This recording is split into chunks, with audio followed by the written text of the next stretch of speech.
We have a dramatic scenario where the doors are closed. It's like the House of Commons, and after that, we're off and running, folks. Welcome to the annual Apex lecture here in the magnificent surroundings of the Signet Library. There are no planned alarms tonight, so if you hear a noise and I start running that way, please try and catch up with me. You won't, but you can try. It's an important night for us always for our annual lecture, partly because it's the launch of our annual report. We've given you some sheets from the annual report in your welcome pack, but please, if you're interested in the detail of that, please go on the website and you'll find more detail in the annual report. But on behalf of Apex, the board and staff, can I welcome you all for coming along. I'm going to, in a few minutes, introduce our speaker for this evening. You know, Apex has frequently returned to the subject of young people and offending as a topic for the annual lecture. And it seems so appropriate this year, the year of young people. So we make no apology for coming back to it again. You'll recall, those of you who come regularly, that in recent times we have heard from the Children's Czar, the Edinburgh Youth Transition Study, and the Cabinet Justice Secretary, the then Cabinet Justice Secretary. All stressed the centrality of linking how we as a nation bring up our children and its importance in reducing criminal offending. And we're particularly delighted to have the Deputy First Minister and Cabinet Secretary for Education, John Swinney, to speak around the subject of adverse childhood experiences and how these impact on our desire to create a fairer and more just Scotland. John, as you will hear, is a passionate speaker on children's welfare. And in his role as Education Secretary, he is overseeing an ambitious and evidence-based strategy to improve not only wider educational standards, but also the individual life chances of every child, regardless of where they come from or what experiences they've been through. The recent focus on ACEs and trauma-informed practice has raised many questions, but without doubt has highlighted the need to understand the impact adverse events can have on the young.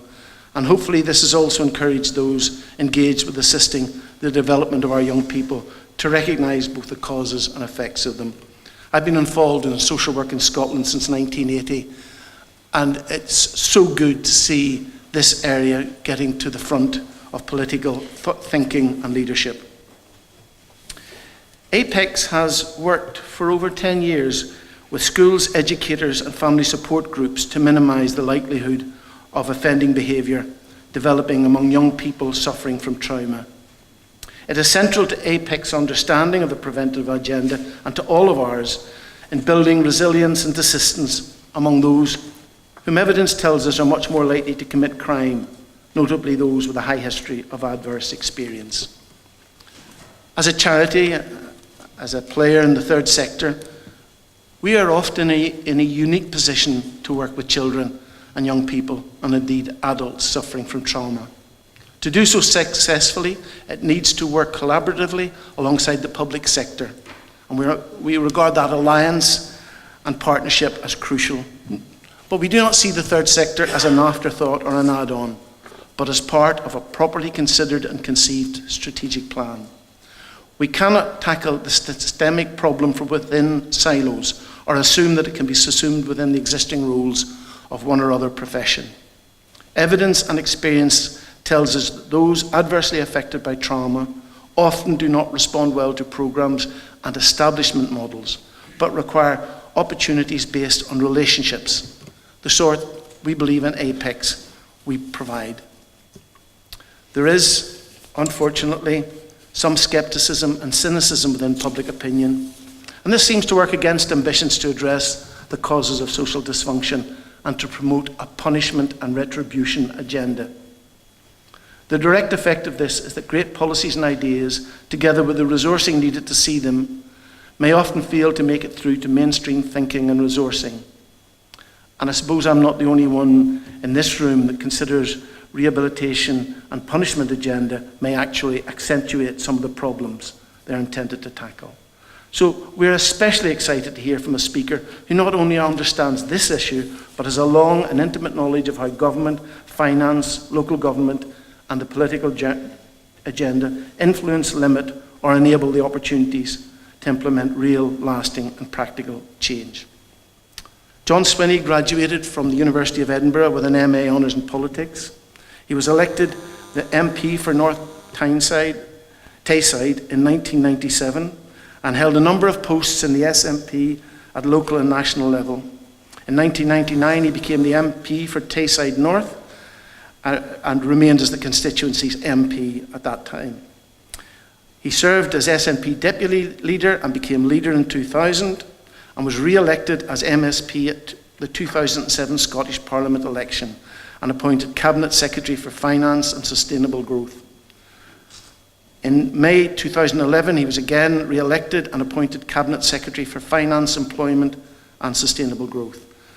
As of November 2014, he became Deputy First Minister and Cabinet Secretary for Finance, Constitution and Economy. And in May 2016, he was reappointed Deputy First Minister and is currently Cabinet Secretary for Education and Skills. So would you please join me in welcoming John Swinney. Thank you.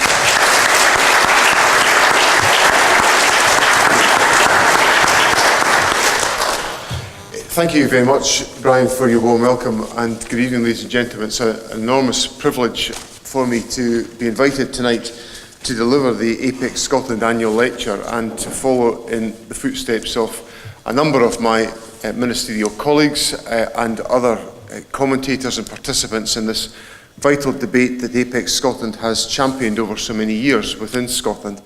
And to follow immediately in the footsteps of the Lord Advocate James Wolfe, who delivered the lecture here last year. I'm especially delighted to be here on the day that the government has set out our programme for government in the Scottish Parliament just down the road, because it allows me to talk openly about some of the further commitments the government has made and the First Minister has announced in the programme for government today that affect the topic at the heart of the subject of my lecture tonight, and I'm grateful for the opportunity to have such a significant platform to do that on the day of the launch of the programme for government. There also could be no more appropriate year for me to be here to deliver this lecture, given that 2018 has been defined as the Year of Young People. And when we crafted the Year of Young People, what we wanted to do was to encourage the country to essentially reconsider our attitudes towards young people, to encourage Scotland to think afresh about our young people and what they contribute to our society and how we relate to young people within our society. Because I think what ministers were concerned about was that we tend to have a public debate and narrative that far too often focuses on the issues that go wrong with young people or the difficulties that young people find themselves in, as opposed to celebrating the enormously significant contributions that young people make to our society today. And the thinking behind the Year of Young People was to essentially encourage, promote and support the development of a range of different activities and interventions around the country which would give us the opportunity to celebrate and promote the contribution of young people to our society. And as I reflect on the events that have taken place during 2018 so far, I could not be more delighted by the progress that we have made in encouraging that sense of reflection within our country on the contribution of young people to our society, and I think to changing many of the attitudes that prevail about young people in some aspects of our commentary and our society. So it's a particularly appropriate opportunity for me to be with you tonight and to be able to deliver this lecture. I want to pick up where the discussion left off at the very end of last year's annual lecture. Alan Staff closed last year's event calling for the need for a public debate and discourse which sees keeping people out of the justice system as a success and not getting people in. This is a debate and a discourse which I believe has really gathered momentum over the last year as awareness of the impact of childhood adversity has increased, and as people and organisations have come together to explore collective solutions. It's also a perspective with which I have fundamental sympathy as a politician and as a minister of long standing. I sat around the cabinet table in 2008 as we wrestled with an rapidly increasing prison population at that time, and encouraged Cabinet to wrestle with the fact that we were heading in a direction where more of our capital expenditure was going to have to be invested, not in just refurbishing the prison estate, but in expanding the prison estate. And that, of course, would be at the expense of investing in schools and hospitals and other facilities for which we might consider to be more appropriate for the ways of spending public money for the public good. And that focus on the hard question of having to allocate capital resources that could go to other priorities to instead physically expand our prison estate, prompted Cabinet to think about whether or not the approach that we were taking to the criminal justice system and to issues such as reoffending was effectively targeted and making and delivering the outcomes that we wanted to see. And that prompted what I think has been a remarkable story, a remarkable journey of which people in what I would affectionately describe as the justice family, and of course Apex Scotland is part and parcel of that justice family, because it's not just but the criminal courts are about the Crown Office and the prosecution service or about the police service. It's about a whole range of different players looking at what is underpinning and what is driving offending practice and what we can do to try to encourage people to take different courses and as a consequence achieve better outcomes. And as a consequence of that, we see very dramatic changes in the presentation of offending behaviour in our society today. And indeed, I had an experience a few weeks ago where I had put in front of me a speech to deliver which included the statistic that there had been a 70% reduction in 10 years in the number of young people referred to the Children's Panel on offending grounds. And I sent the speech back and I said, "You've got your numbers wrong." As I like to think of myself as a numbers guru, as a former finance minister, I was telling the civil service they'd got their numbers wrong, and I had the speech sent back to me to be told, "The numbers are absolutely right, Minister."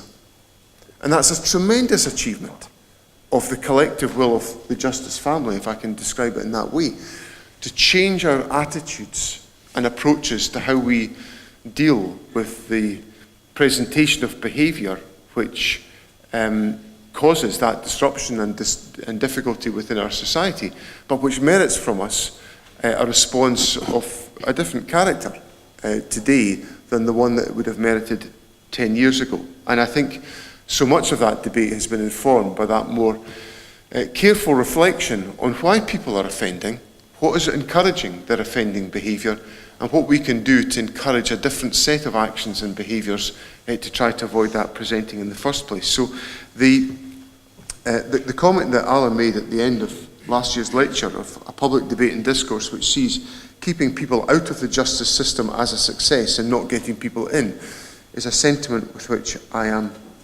very much in agreement. To turn to the substance of the question that I'm wrestling with tonight of building a fairer Scotland, does understanding childhood adversity help? I'm very firmly of the opinion that the experiences that we have during our childhood shape who we are and how we interact with the world. If our childhood experiences are harmful, stressful or traumatic, and we don't get the right support, the negative effects can be deep and potentially last a lifetime. The first adverse childhood experiences study was undertaken over 20 years ago in the United States, but recently this long-standing evidence base has been gaining increasing international interest. In Scotland it has become something of a hot topic, but it's certainly not an issue which I think is a surprise to Scotland or a representative of a passing trend. I urge everyone here tonight to consider this issue in a deep and a sustained way, because the impact of the experiences, adverse childhood experiences on children, on adults, on services and on wider society are clear to see.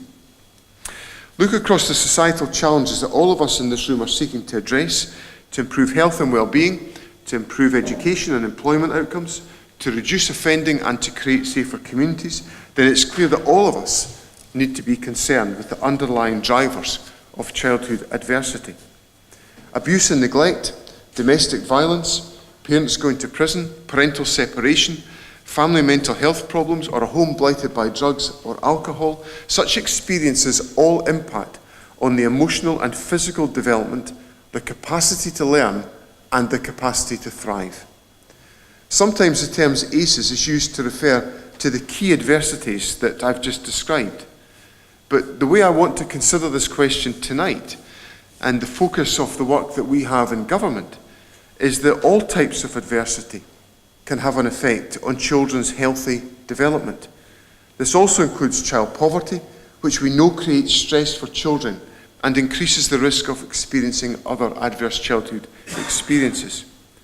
Growing up in poverty also means less access to things like good housing, to activities, to hobbies, to holidays, which can help buffer the impacts of stress and build children's resilience. Addressing childhood adversity is about tackling poverty and about addressing the wide range of adversities that create stress or trauma for children.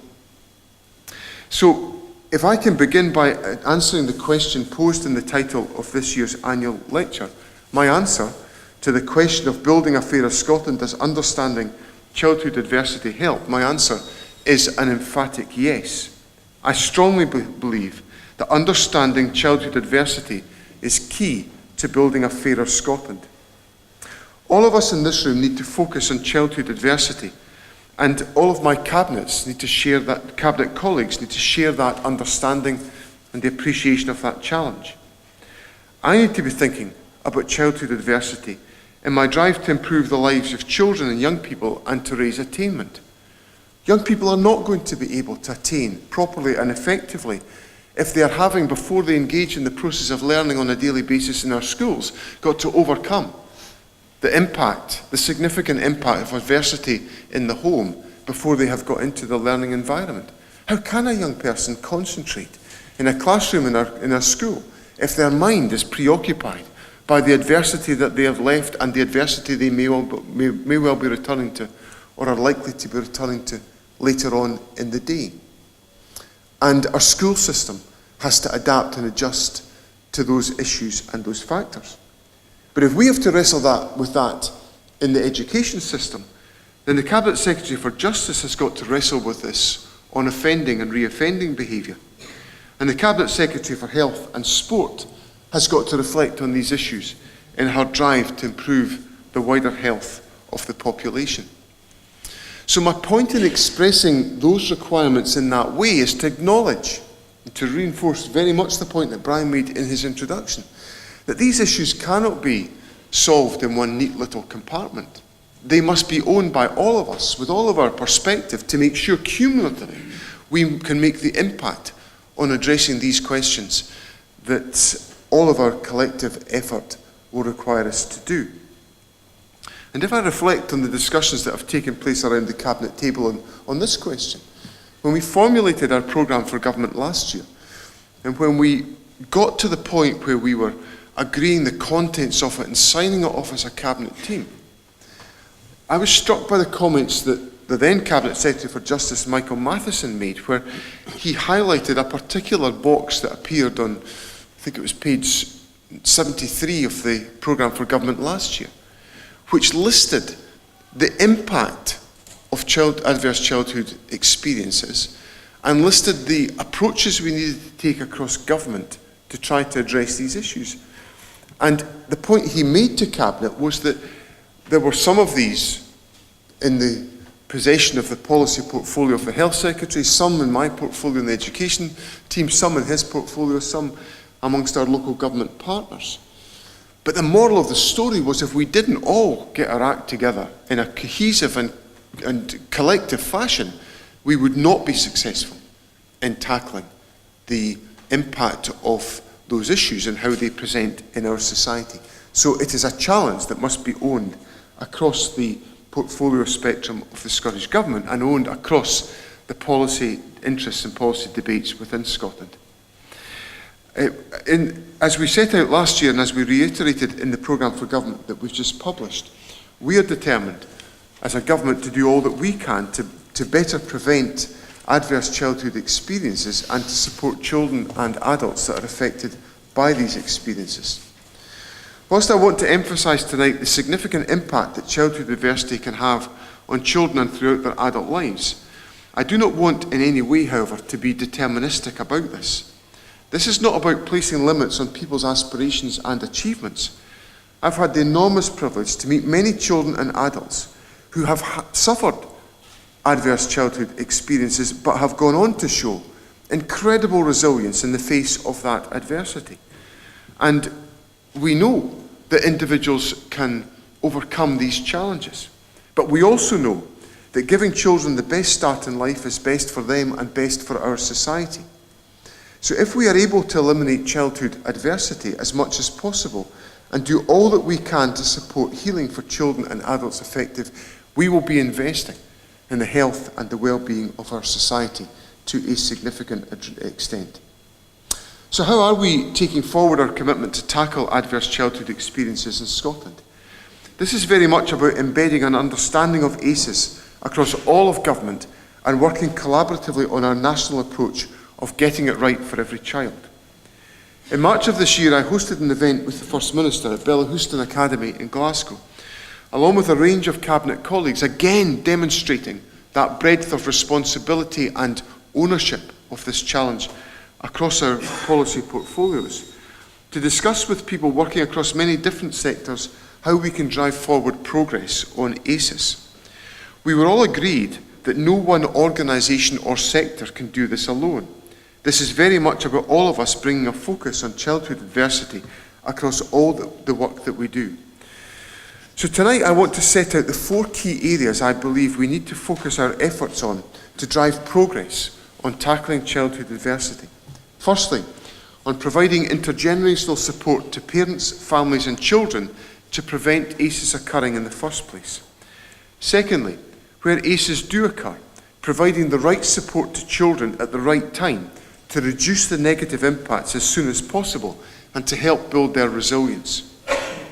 Thirdly, developing trauma-informed workforce and service responses for children and adults. And fourthly, to ensure that the area of focus that needs to be undertaken to raise awareness across all of society and supporting action across all communities, and that is about all of us. So in all of those 4 themes that I will cover in the comments I wish to share with you tonight, there is one consistent, embedded theme that runs through all 4 of them, and that is a relentless focus on preventative intervention. A relentless focus on preventative intervention. Let me begin with the first area of intergenerational support to parents, families and children by speaking about our national approach to getting it right for every child. The interest in and attention on ACEs may be a relatively new commentary within Scotland, but I believe it is deeply anchored in our long-standing policy commitment to the GIRFEC approach. And when I say our long-standing commitment to our GIRFEC approach, the approach of getting it right for every child was not an approach constructed by the government that I have the privilege to serve, but it was constructed by our predecessors in the Liberal and Labour coalition.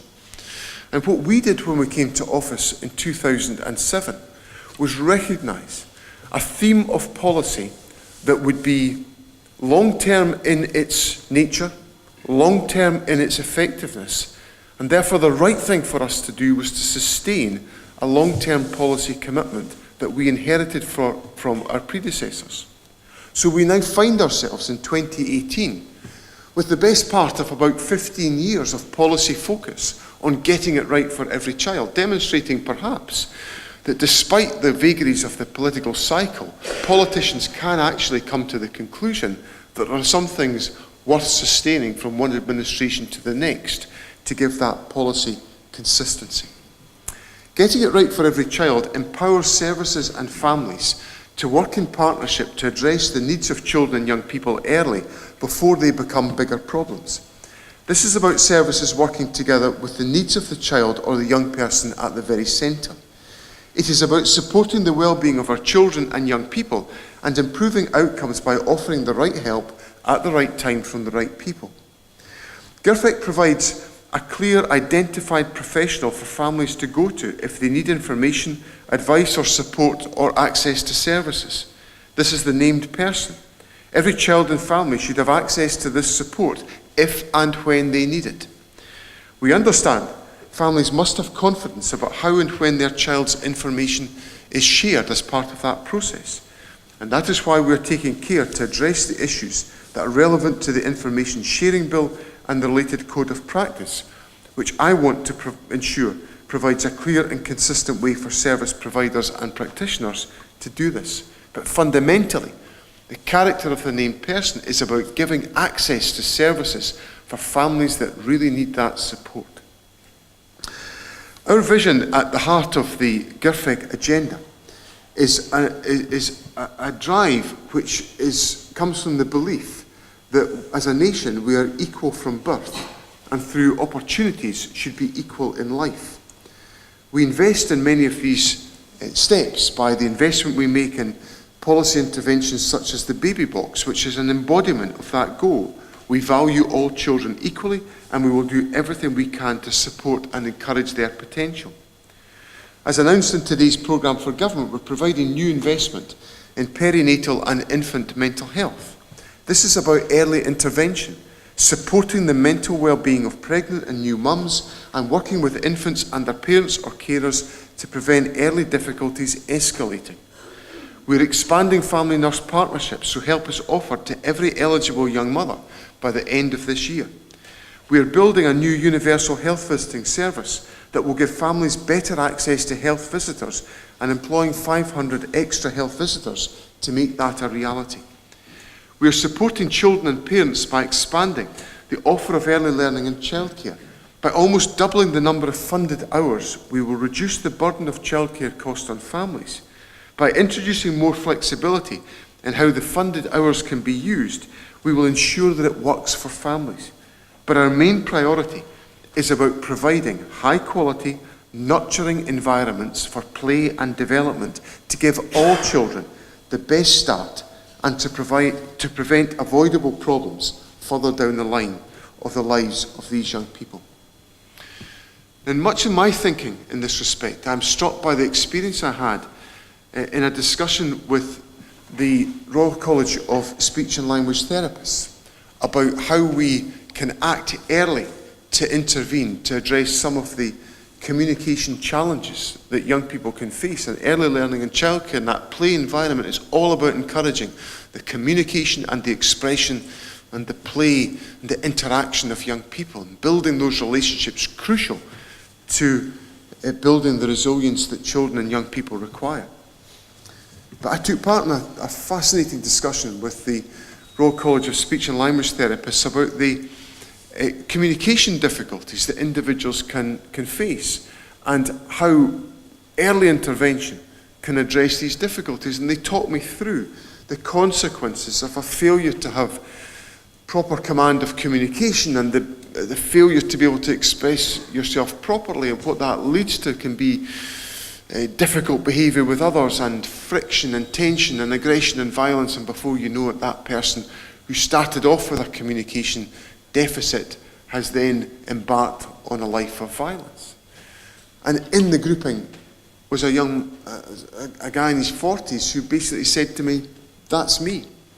And he charted his life of how an unaddressed communication difficulty at the age of 2 had translated into a whole series of events in his life where one thing led to another, and it led to a long period of incarceration. A period of incarceration and damage and difficulty to our society that caused along the way many victims, much disruption to people's lives, and a huge cost on the public purse. A speech and language therapy intervention that might have cost a few £100 at the age of 2 would have sorted it all out and avoided that spiral happening. So, in all of my thinking about baby boxes, health visitors, early intervention, early learning and childcare. It is all about support for new parents and assisting in overcoming some of those difficulties that individuals face, are all about trying to get the earliest possible intervention to make sure that children and young people embark on lives that can be most effectively supported by that early intervention.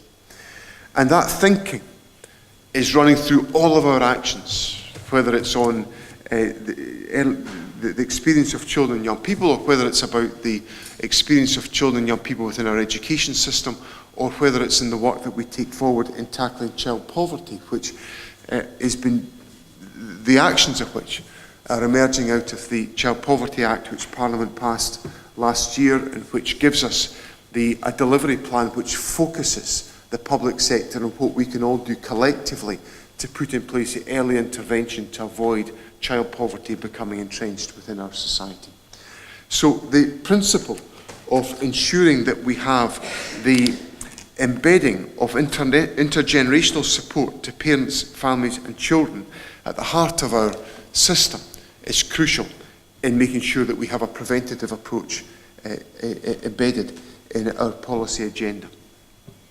The second area I want to cover is about reducing the impact of ACEs for children. We know, sadly, that there are children who need protection from abuse or neglect. There are children living with parents affected by drug and alcohol misuse. There are children growing up with a parent in prison. There are children growing up in a home with domestic abuse, and these will all contribute to adverse childhood experiences. And what I want to make sure is that we provide the right support to children at the right time to reduce the negative impacts of these adversities as soon as possible, and to help build the resilience amongst young people. The ACEs discourse underway across Scotland has shone a light on the way in which early experiences impact the whole of a child's life, their biology, their physical and emotional development, their ability to learn, their ability to regulate their behaviour. It has also shone a light on the critical importance of relationships for all children, but especially children impacted by adversity. Relationships with trusted, supportive adults are key to enabling resilience. This understanding is permeating the actions we're taking across universal services, in particular our schools and our health services, as well as dedicated actions that we're taking to help children most in need of protection and support. So let me turn first to our universal responses across schools and health services. In June of this year, we announced a task force on children and young people's mental health, chaired by Dr. Dame Denise Coyer. This task force will review our whole approach to mental health services and is backed by an initial investment of £5 million. Today we've announced further actions we're taking to provide a range of support for children and young people's mental well-being. We're investing in additional school nursing and counselling services. This will create around 350 counsellors in schools across Scotland, ensuring that every secondary school has access to counselling services. We'll have an additional 250 school nurses in place by 2022, providing immediate support for mild and moderate emotional and mental health difficulties. In educational policy overall, there's a recognition that the impact of adverse childhood experiences, including poverty, can have on a child's capacity to learn and to thrive at school. That is why we're investing £750 million through the Attainment Scotland Fund to support those who are affected and to close the poverty-related attainment gap for our pupils in the most deprived areas. This funding is helping schools to deliver a variety of health and well-being interventions. Some schools are using their funding to work with children dealing with emotional or social challenges, such as investing in educational psychologists, family support staff, and counselling services. Nurture approaches based on an understanding of early life adversity have been implemented across many of our nurseries and schools. Education Scotland are continuing to build on this effective nurturing practice and developing resources for teachers and pupils on adverse childhood experiences and trauma-informed responses to aid the impact of these interventions on young people.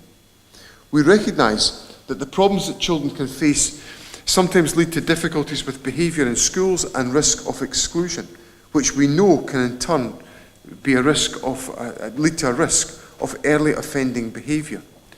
The ACE's evidence underlines the importance of seeing the child and not the behaviour, of asking what has happened to this child rather than what is wrong with this child. They're the type of questions we need to ask ourselves. This is why early intervention and prevention are at the heart of our approach, and that exclusion is only used as a very last resort. I had a fascinating conversation with a head teacher in one of our secondary schools who had been in post as a head teacher for about 5 years. And he had realised, to his horror, that his school had the highest exclusion rate of any school in his local authority. And he wasn't conscious of the fact that they were acting in that fashion. And it forced him and his staff to completely rethink the approach that they were taking to the support and nurture of pupils, to asking questions about what has happened to this child rather than what is wrong with this child, leading to exclusion.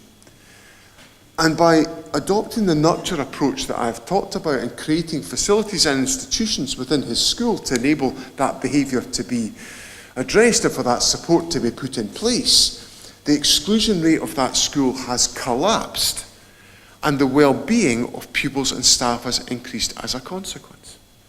So a head teacher confronting some of the data which he inadvertently did not know was presenting as an illustration of not properly addressing what was the root cause of the behaviour has resulted in a very different set of outcomes being pursued in that particular school.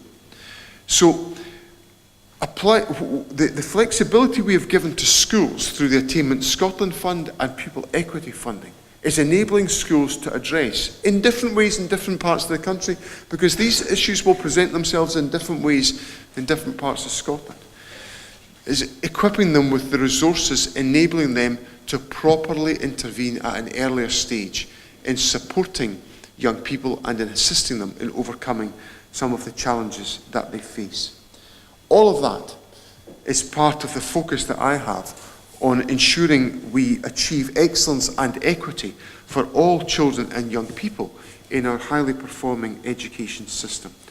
So alongside the actions that we're taking across our schools and health services, I want to make sure that the approach that we take to protecting children most at risk is deployed effectively within our system, and that we take the necessary actions to address the impact of specific adversities in the lives of young people.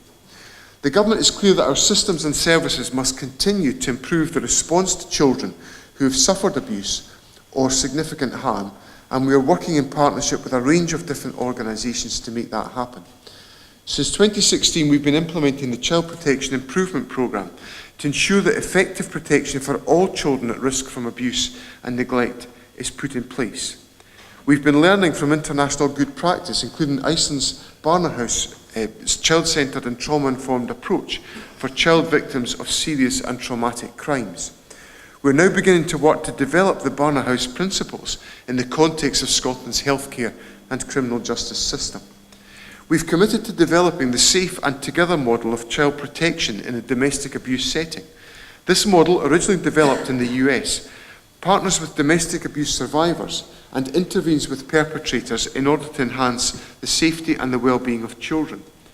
As you'll be aware, the Scottish Parliament passed groundbreaking legislation on domestic abuse earlier this year, which includes recognising and recording the direct impact that domestic abuse has on children. The ACE's evidence has also highlighted the impact of parental imprisonment on children, and we're committed to reducing the use of short custodial sentences. There are, of course, cases where custodial sentences are essential, and the prison service is working on to reduce the impact on children by developing parenting programmes which support healthy family relationships and positive attachment between parent and child, where that's appropriate, and working with the third sector to provide family-friendly visiting arrangements. Scottish Government funding and partnership working with the third sector is also providing support to children and young people affected by parental substance abuse. Of course, we want to prevent substance misuse from happening in the first place. So to that end, we're developing our strategy on substance use, backed by an additional £20 million of investment in drug and alcohol treatment services to try to make that early intervention that's required in all circumstances. I believe that the increased awareness we now have of the science of ACEs and brain development is helping to enable us make greater strides towards a compassionate and a fairer society. And these aspirations must be embedded in the children's hearing system, which was the product of the work that was undertaken by Lord Kilbrandon in his report in 1964. Lord Kilbrandon was a man of great vision who set out a way of doing things differently. His belief was that we should always be driven by the interests of the whole child, and that remains a principle at the heart of the children's hearing system, which is indeed central to all of the work the government is taking forward to create a fairer and a more prosperous Scotland for all of this generation and for the next. As a result of our overall approach to children's services and our move to prevention rather than dealing with the problems once they have arisen, we've seen the number of children referred to the reporter fall for the 10th consecutive year. The children's hearing system is a very highly valued part of our system, and the positive difference that the volunteer children's panel members make and professionals make to the children and their families and local communities is extraordinary. A fundamental principle of the children's hearing system is that parents are usually the best people to bring up their own children. They should be encouraged and enabled to do so whenever possible. When that isn't possible, options including foster care, kinship care, residential care and adoption are explored depending on what is in the best interests of the child. All looked after children will have experienced childhood adversity and they need our support. The Getting It Right for Looked After Children and Young People strategy sets out our approach for ensuring that support is provided and that young people in the care system have the best possible chance to enjoy safe, fulfilling, secure and loving childhoods. And one of the points that has struck me most as we have wrestled with many of these questions about the care system has been the importance that we must attach to ensuring that at the heart of all of our approach to supporting children who have experienced adverse childhood experiences is that they are able to rely upon strong, robust, engaged and loving relationships with respected individuals who can provide them with the support that they require. And the importance of that has been brought home to us in all of the work that has been undertaken by the Independent Care Review, which will significantly inform the way in which we take forward our public policy agenda. So if we want to get it right for every child, we need to look behind the behaviour to address its causes. And that is the most effective way I can see for us to be able to reduce crime, to improve life chances, to promote the good conduct that we require from individual young people and to help them to overcome some of those challenges that they have faced. But to enable that to work across the public service, we must have a trauma-informed workforce and services available to us. That is essential to make sure that the support that we put in place can meet the needs of young people and that we put in place at the earliest possible stage the trauma-informed services that will be required, and that requires a trauma-informed workforce to be in place as well. Understanding childhood adversity means understanding that for some people, damaging early life experiences have lifelong consequences, and support may be needed throughout life, both in childhood and in adulthood. In June of this year, I was pleased to be able to announce funding to create the National Trauma Training Programme. This is part of our strong commitment to ensure that people working in frontline services and across the whole of the Scottish workforce better understand and respond to the needs of children and adults who have had adverse and traumatic experiences. Not all of our workforce and services needs to be experts in responding to adversity and trauma, but they all do need to be trauma-informed. This is about designing services and working in ways which minimise distress, overcome barriers and build trust. Work is underway by NHS Education for Scotland to implement the National Trauma Training Framework by providing direct training to workers and developing a National Trauma Training Plan to be published later this year. Specific projects have been identified to raise awareness of handling trauma and adverse childhood experiences amongst medical professionals and within the criminal justice system, including work to improve interview procedures for child witnesses.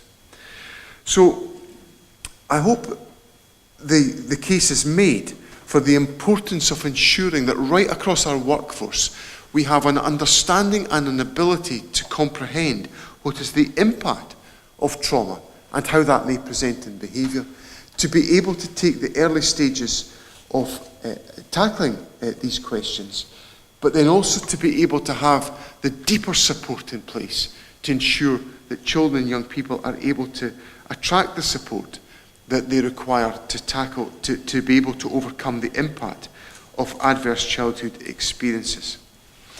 In formulating some of our thinking in this respect, we have been struck by the findings of Welsh research on adverse childhood experiences.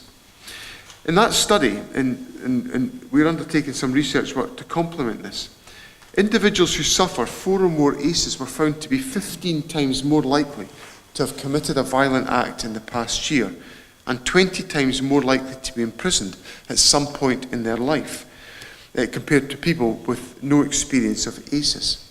So understanding childhood adversity is key to preventing people from entering the justice system in the first place and to reduce and prevent reoffending for children, for young people and for adults already in the system. Alongside tough enforcement over the last decade, Scotland has adopted a public health approach to tackling violent crime, focusing on early intervention and prevention. We continue our investment in the Scottish Violence Reduction Unit, which has worked with gang members and their communities and has provided support through education, training and mentoring. So that activity illustrates the broader reach of some of our interventions to ensure that we are tackling some of the consequences and the issues of adverse childhood experiences. And we see that in the work that is undertaken through a number of elements of our judicial system, which is looking at different ways of addressing the root causes of offending behaviour and how we can ensure that measures are taken to address these issues. Some of that is demonstrated in the work that is undertaken in Polmont Young Offenders Institution, where many of these issues present themselves very vividly and dramatically to the staff involved in the work there. The work that's involved around Police Scotland's Positive Lifestyle project is delivering a trauma-informed programme in Polmont Young Offenders Institution to help to reduce reoffending. Bernardo's Here and Now service works with young people affected by trauma, bereavement and loss with the same effect. Looking at adults in prisons, we know they have many more health conditions than the general population, including on mental health issues and drug and alcohol abuse. And it's for these reasons we have to have a combined and effective programme that draws together the work and the activities that can support and encourage and enable early intervention. And for these reasons, we have to ensure that we have a trauma-informed workforce that can think actively about how practice can be adapted and changed and reformed to take greater account of the effect of adverse childhood experiences and how the actions of public servants can be undertaken, it can be deployed in a different way to try to tackle these questions. Which brings me to the final aspect that I want to cover tonight, which is about societal awareness and community action. Because there is a really important dimension to this debate that has to be acknowledged and understood. And this is why I think some of the public commentary about adverse childhood experiences has been so beneficial in our public discourse in recent period. And that is because we have to change society's minds and views on many of these questions. We have to encourage and support a shift of thinking away from dealing with the consequences of adverse childhood experiences and trying to encourage a societal debate about how we can avoid the demonstration of some of the behaviours that are commonly associated with the consequences of adverse childhood experiences. So rather than having a debate which is, for example, about youth disorder and youth damage, which brings me back to where I started about the Year of Young People and recalibrating the country's relationship with our young people, we need to encourage and foster a discussion and a debate about how, as a whole society, we are acting collectively and collaboratively to try to avoid the presentation of the consequences of adverse childhood experiences on the lives of young people. And if we do that, then we will change fundamentally the thinking of our society to recognise that we must act earlier and in a more focused, compassionate way to intervene, to address the experiences that young people will have had, to avoid them presenting as deeper problems later in life. And the wider public debate and commentary that is taking place around adverse childhood experiences is, in my view, assisting in that process, and we need to evangelise further about it. I saw the Resilience documentary about a year ago, and I asked to see it in the company of a range of senior civil servants and also in the company of many of our stakeholders who work in this area of policy, because I wanted to see it together and reflect on its contents together and understand how we have got to deploy our resources and our leadership to change attitudes within our society to ensure that there is a much broader awareness of these issues and factors within our society. And when I look at what's now taking off in the debate on this subject more widely, and later on this month there will be an ACE Aware Nation conference, which will be informed by some of the leading global research and practice on ACEs, will help to cement some of the changes in attitudes that we need to encourage and promote within our society to make sure that right throughout our society we are taking the necessary actions to address the consequences of adverse childhood experiences and to ensure that every young person is able to attract the support and the intervention that they require. So I am optimistic that the debate that we are now having in Scotland as a whole is a really beneficial debate about how, as a country, we need to change our attitudes and our approaches, and how that needs to be deeply embedded in our public service practice, and that we need to recognise this to be a challenge that exists to be solved by all areas of policy within our country.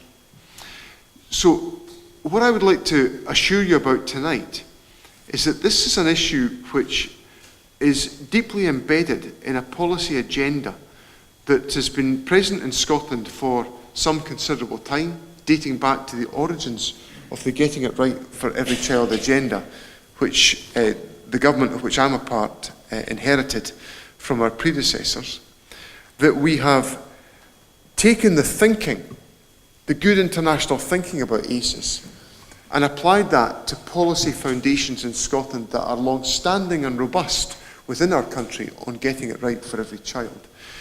We've related it closely to the agenda that we were given so powerfully by the commission led by Campbell Christie in 2010 and 11, which fundamentally said to us, the earlier you intervene, the more you focus on prevention, the better the outcomes will be in our society. And are now pursuing a very cohesive agenda across government, whether it's in the fields of education or of health or of poverty or of justice or of community development, which are all designed to give us the strongest possible opportunity to tackle adverse childhood experiences as they present themselves in our society.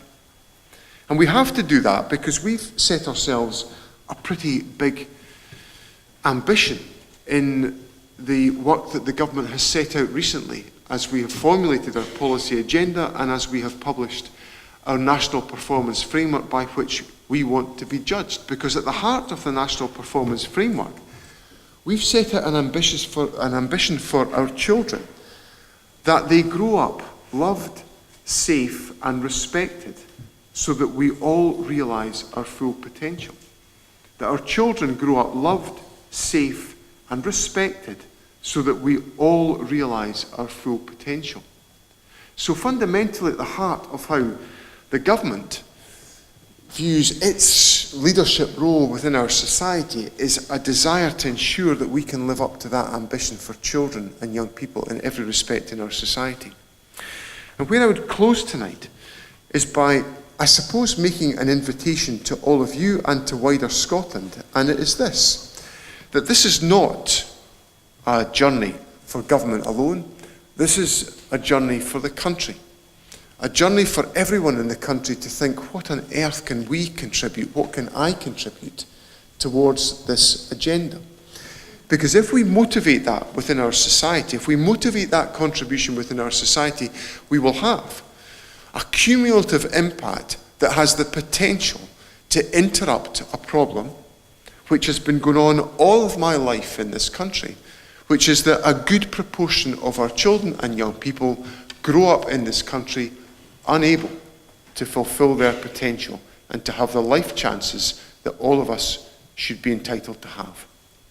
And when I look at what the government is focused on baby boxes, early learning and childcare, closing the attainment gap, widening access to our universities, ensuring that we can achieve these objectives within our education policy agenda, I see that complemented by what my colleagues are doing on trying to tackle, to deliver reduced reoffending, to improve the health and well-being of the population, or about ensuring that young people are able to grow up in communities that are supportive and inspiring and positive experiences for young people. So the invitation is for all of Scotland to focus on interrupting a problem which has bedeviled Scotland for all of my life. And I think the debate about ACES gives us a unique opportunity to draw all of that together in a powerful agenda which will ensure that Scotland is a better country as a consequence of tackling this very significant issue with which far too many of our children and young people have to wrestle, and which has a profound impact on their lives for all the days of their lives. Thank you very much. John Swinney has agreed to answer some questions. We've got about 10 minutes, and two of my colleagues from APEX, Zoe and Jess, will be moving around with microphones. So what I'd like you to do is, if you're going to ask a question, could you stick your hand up? We'll get a microphone to you. Could you tell us who you are and where you're from, very briefly, please? That'll help. So could I invite the first question, please? Sue.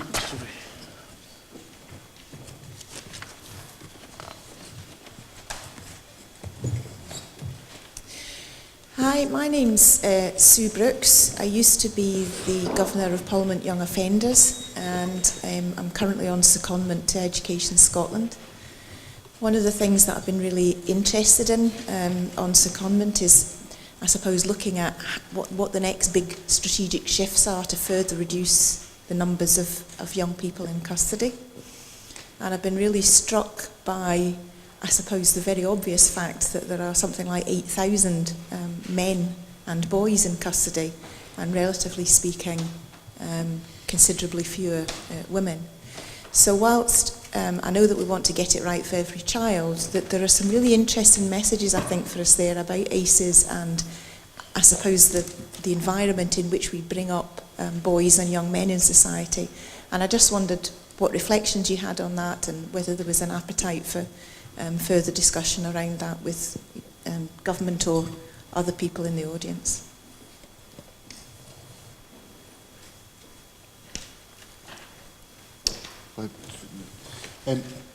Yes, in short, Sue, yes, I'm very open for that discussion. I think what I believe fundamentally is that we have to focus very directly on the circumstances and the experiences of each individual. That's what the whole child concept is so fundamental to all of this. And what's interesting, when I look at the experience of very focused work that's going on within schools now on the attainment gap, it's a whole child approach that has been taken, exploring many questions that are affecting the ability of young people to participate and to be active learners within the education system. And the information that's now becoming clear is, with that focused early intervention and that sort of redirection activity, the results are really very profound. So the kind of model, I think, is really well proven and well tested. I think the key point for us is about ensuring that we are able to sustain the policy focus to ensure that we can get to everybody. And that is a big challenge, given the nature of how hard to reach some individuals can be. But I think more and more the focus on the whole child and their development is a particular opportunity, and it will present the point you make about the gender difference here is a point which is a point well made about having to actually openly confront some of the issues that lead to the difficulties that then result in offending behaviour.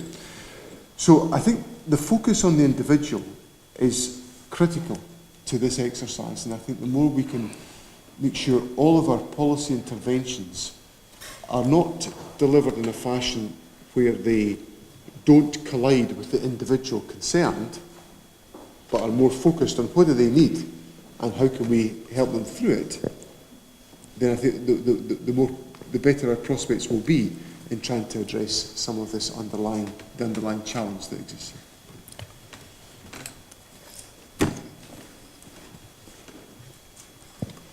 I'm Sheila Young, Director of Homestart in Scotland. I know, Mr Swinney, that you know about the work that we do. Really welcome the investment in Family Nurse Partnership and also the intergenerational approach and working with parents that you talked about. But I think one of the issues for me, and a question I'd like to ask, is wherever health visitors are short in number, referrals to Homestart go down. When health visitors are around and are able to spend the time with families that they need, our referrals go up, because they are not there to do the kind of one-to-one work on the level that organisations like Homestart, and not just us, other family support services. That gap between when early learning and childcare for the eligible twos kicks in and the delivery of the baby box is a really important one. And we see funding from local authorities going down all the time, very serious warnings next year about what will happen to budgets. I've also just heard the lottery's budget for next year is down to 40 million, the grants budget in Scotland, from 76 million just 2 years ago. That is potentially a crisis for family support services. So I wondered where the thinking is on that. Well, I think when I talked through my sort of, I've sort of got a shorthand in my mind that I'm trying to pull off a sort of 20-odd year generation and interrupt what's been going on for a long time. So, so the support for new parents, baby boxes, early family nurse partnerships, health visitors, early learning childcare, schools, etc. It's all got to work in a winner if we're going to interrupt this. So we can't have bits of it that sort of fall through the cracks, is my key point to you. And I recognise that organisations like Homestart, as many other organisations, are providing some of that essential binding support to assist in the delivery of better outcomes. So I think we've got to obviously engage actively about resources, because we need these services to be in place. These have to be material parts of our conversations with our local government partners about choices that they make. But what I hope we can do is recognise that we all have a shared agenda here. And that's the great advantage we have in Scotland. There's not actually anybody saying, look, you're pointing in the wrong direction. There's nobody saying that. But the question is, can we put as much intensity and focus as we possibly can do into all of that work to try to make sure we are successful in what we do. So there's and we can't afford to have that undermined by resources becoming an issue that questions the viability and sustainability of services. So I know that we will be very happy to engage with, and where I close my remarks today, it is an invitation to a whole range of organisations to be with us in this journey, and we have to work together to make sure we can ensure that is the case. We'd probably have time just for about 3 more questions. So one here, and I think there was another one down there. So 2 and 1 more after this, and then we'll have to finish. Hello, Deputy First Minister. Alison de Rollo, Solicitor General for Scotland.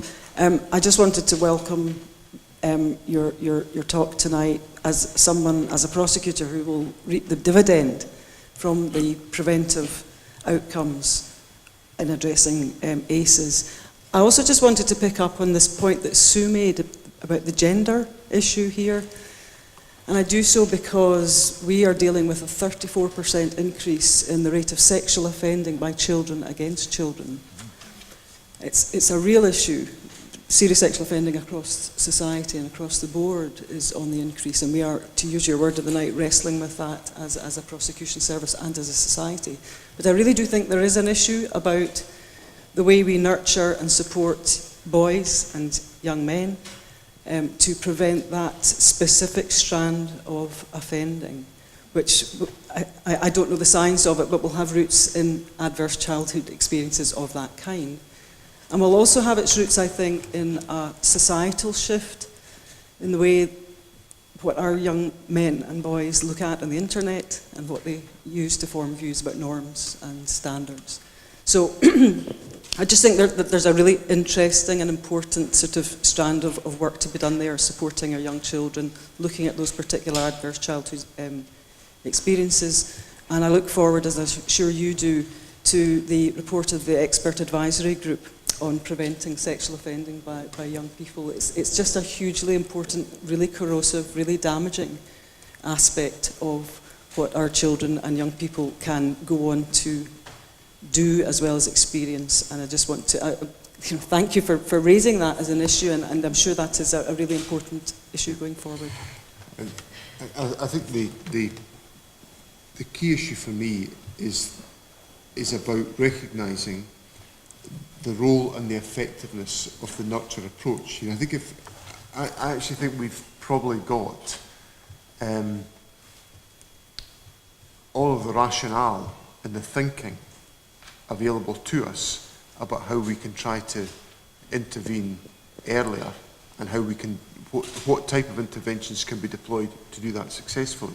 I think the challenge is to be able to do that consistently and with scale across the country, and in a way that reaches some very damaged individuals. And that is, but I think the thinking is available to us. We just need to make sure we can deploy it as effectively as we need to. Another question just down here. There's one more and then we'll finish. Let you to the reception. Hello, Leslie Ann Baird, Deputy Head at St Augustine's High School. I note what you've been saying, and it's highly commendable, the money going into extra counselling in secondary schools.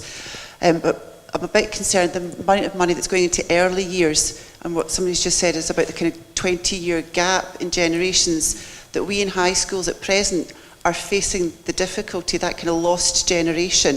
So it's highly commendable that there's all the money going into early years, which will prevent that.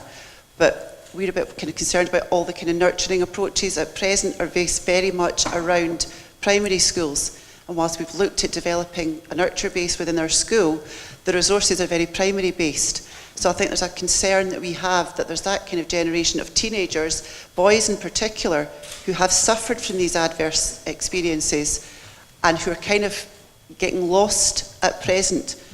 But secondly, I know we've had kind of we're not an attainment funded school, whilst we have benefited from the PEF funding. That is primarily directed to SIMD 1 to 3, and there are a large percentage of pupils who are in higher deciles that will experience self-harm, parental separation, bereavement, drug abuses that might not be tackled in primary. You know, a lot of these things happen again at that kind of transition stage where there's less parental engagement. And it's just kind of what we do as a high school. I know everybody's kind of concerned about their own age group, but what we as high schools can really do in the meantime until all this kind of early generation kind of catches up with us. Lizanne, the focus of what I'm trying to do, and I've got a wee bit of this in terms of the sort of the generational interruption that I have in my mind, is that we take a number of steps across different age groups to create better outcomes. So the investment in early learning and childcare essentially helps us to get off on the right footing for young people, for future generations, but the interventions around the Scottish Attainment Challenge and pupil equity funding are designed to provide specific resources into 95% of schools, which enable them to then tackle what they consider to be their strongest presenting difficulties and challenges in terms of closing the attainment gap. Now, there's a lot of good practice here, and I'm very happy to share some specific examples with you of nurture approaches being taken within secondary schools using PEF funding, and with very, very good results emerging from that. And it's not in any way to prescribe that that's the way you should use resources, but there is an opportunity, I think, to identify what will be the strongest intervention that can deliver the best outcome. And obviously some of that will be complemented by what was announced in Parliament today by the First Minister on some of the expansion of early support services on mental well-being, which we realise to be a much more acute presentation. Indeed, actually, some of that will be driven by some of the issues that the Solicitor General has just raised, which I think cause some significant impact on the well-being of young people as a consequence. So what I would certainly encourage is that we focus on the resources we've got available to us to try to intervene at every stage in that generation, and to do it in a focused policy agenda which tries to overcome the impact of adverse childhood experiences. And if we manage to line up all of our different policy interventions, we've got the best chance of trying to make that impact. Thank you. I think we'll take our last question now, but the good news is Mr. Swinney is going to remain behind, so if you don't get a chance to do it publicly, you maybe have a chance to speak to him there. So for the final question, it's just down here. Thank you. Yeah, sorry, just behind you. So much of the conversation, deservedly so, around young people in custody and adults in prison is deficit-based narratives and language. And some of the more cutting-edge things that are going on in terms of interventions right now are about strength-based, success-based approaches. And it was very encouraging looking at some of the material that APEX put out tonight to try and shift the narrative within those individuals themselves, the public, the political people, and people working in criminal justice, to sometimes shine the light on the small successes and resilience that these individuals have. Because that changes the story, the narrative, the feeling of the public, and the feeling of those people themselves. And so I just wanted to hear your thoughts on that. One of the points, I'm glad you made that point, because it allows me to reinforce one of the comments that I made in my text, which is I don't follow a deterministic view of this, that it's all, if you've had these adverse childhood experiences, then that's it. I don't take that view at all, because I encounter, the privilege to encounter in my work as a minister, some remarkable individuals who I cannot quite understand how they have managed to get to where they've got to, given what they've been through. So there are tremendous success stories, and I think your observation is very helpful in trying to shift a public debate away from a sort of, maybe a wee bit of a sort of writing off mentality, which is, well, you're never going to manage to do that, into a demonstration of journeys that individuals have been on that are truly remarkable, and are a product of having built resilience and relationships that have enabled them to overcome adversity. And I think it's a very strong and robust model that is clearly enables us to illustrate exactly how that can be, how that journey can take place, and how that can be used to exemplify good practice. I'm now going to invite Alan Staff, the APEX Chief Executive, to close this part of the event.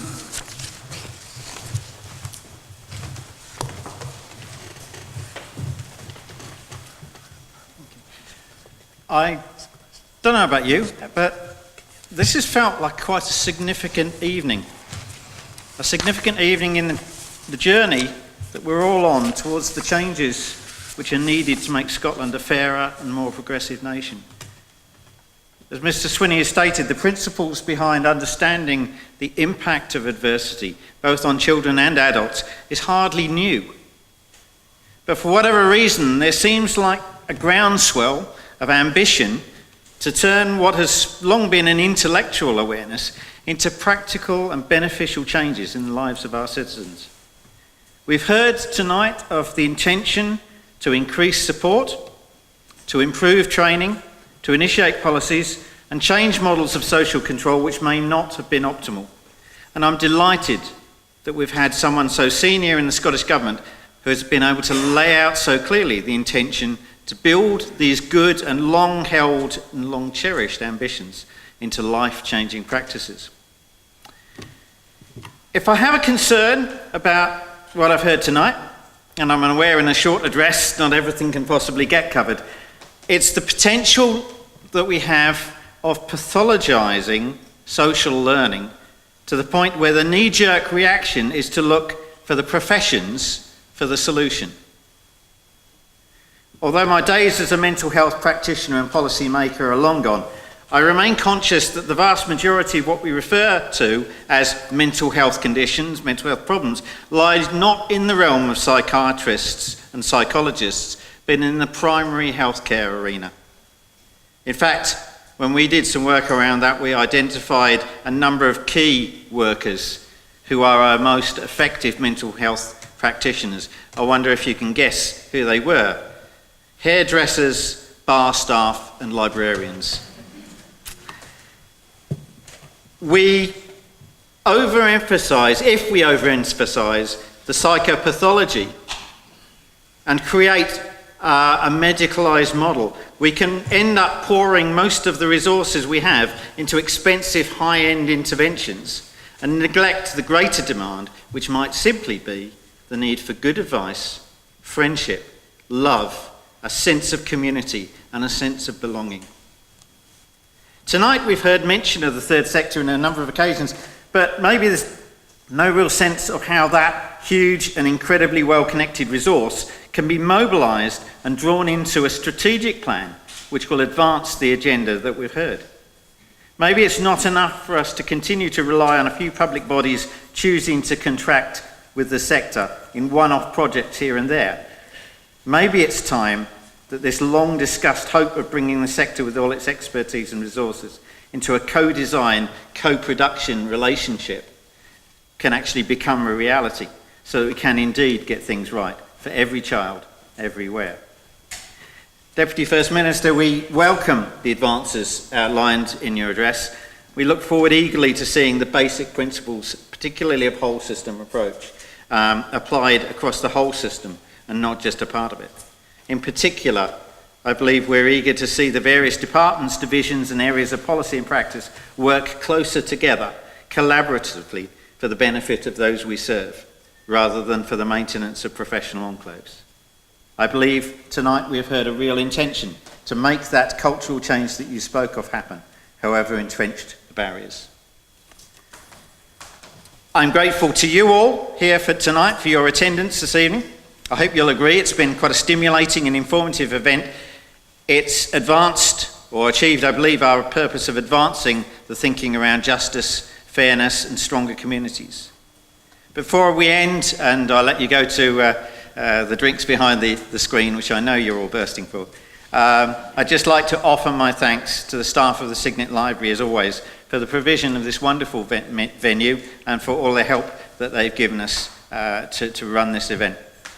And of course, this whole thing would not run the way it does. It would not run as smoothly as it does without the commitment of Lynn and her team from Apex. So my personal thanks to you, Lynn, and everyone who's helped out. You're absolutely amazing.